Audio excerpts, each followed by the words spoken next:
Mersal media நேயர்களுக்கு வணக்கம். இன்றைய நேர்காணலில் நம்மோடு இணைந்திருக்கிறார் எழுத்தாளர், கவிஞர், சமூக சேவகர் மற்றும் அரசியல் விமர்சகர் திரு ஞானி அவர்கள். வாருங்கள் பேசுவோம். வணக்கம் சார். வணக்கம் நேயர்களே, வணக்கம். மெர்சல் மீடியா நேயர்களுக்கும் என் அன்பான வணக்கம். சொல்லுங்கள் கவிதா. சார், இப்ப பாத்தீங்க அப்படின்னா ஈரோட்ல பொதுக்கூட்டத்துல விஜய் அவர்கள் பேசினது பயங்கரமா வைரலாகி இருக்கு. நிறைய பக்கம் அது குறித்தான ஒரு பேச்சுக்கள் எழுந்திருக்கு. முதல்ல அவருடைய பேச்சுக்களை நீங்க எப்படி பாக்குறீங்க சார்? அவருடைய பேச்சு மிக தெளிவா இருக்கு. இதற்கு முன்னாடி அவர் பேசினதை விட மிக தெளிவா இருக்கு.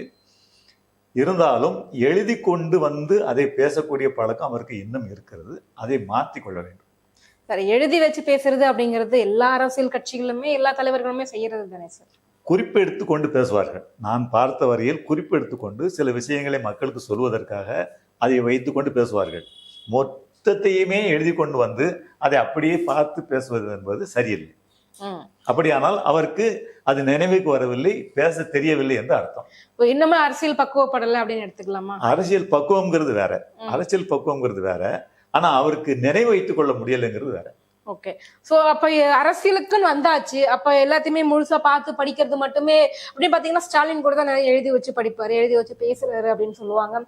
சோ அவருக்கு ஒரு அரசியல் தலைவர் இல்லை, அவருக்கு நினைவில்லை அப்படின்ற மாதிரி எடுத்துக்க முடியுமா என்ன?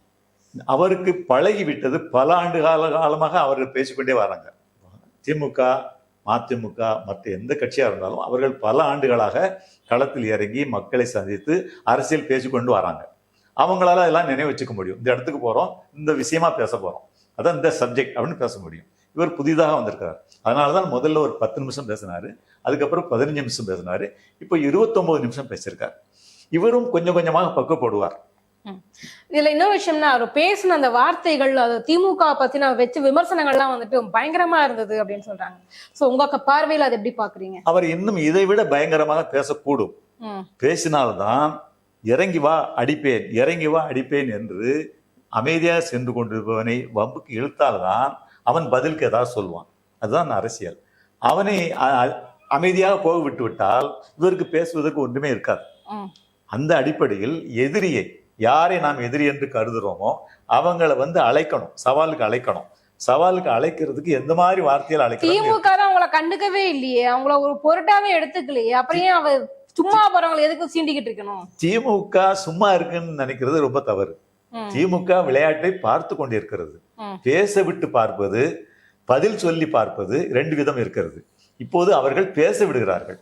நீ எந்த உயரத்துக்கு போவாய், எந்த அளவுக்கு பேசுவாய், அதை பார்க்கணும். அவங்க அதை பார்க்கறாங்க.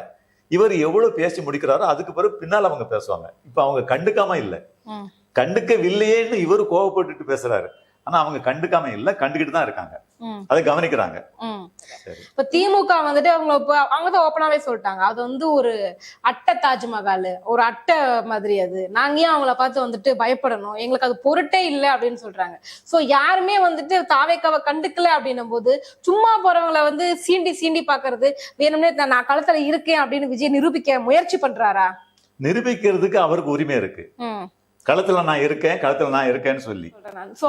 திமுக எதிர்த்தாலே அரசியல்ல களம் கண்டுலாம், அரசியல்ல நிக்க முடியும் அப்படின்னு நினைக்கிறீங்களா? உண்மைதான். திமுக எதிர்ப்பதுதான் வாழ்க்கை, திமுக எதிர்த்தால் தான் வாழ்க்கை. அதைதான் அவர் செய்யறாரு. ஒன்றுமே இல்லாத கட்சி என்று சொல்றாரு மற்றவங்களை பத்தி.